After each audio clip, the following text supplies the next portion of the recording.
لن تصدق ماذا فعلت الصحافة الإسبانية بعد اقتراب الموهبة العالمية لامين جمال من تمثيل منتخب أسود الأطلس. حيلة خبيثة لن تخطر على بالك عزيزي المشاهد، وكل هذا للضغط على الموهبة المغربية لتمثيل المنتخب الإسباني. شاهد ماذا فعلوا.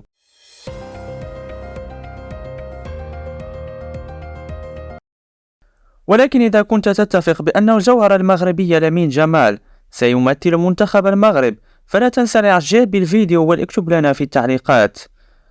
بعد التألق الباهر للموهبة العالمية لامين جمال أو لامين يامال كما يطلق عليه بالإسبانية، نجم نادي برشلونة الإسباني والذي تألق بشكل ملفت في الآونة الأخيرة، قامت الصحافة الإسبانية وبالضبط صحيفة سبورت الكتالونية المقربة من نادي برشلونة الإسباني بنشر صورة اللاعب ذو الأصول المغربية بقميص المنتخب الإسباني، وعنونت: لامين يامال يختار رسميا تمثيل منتخب لاروخا.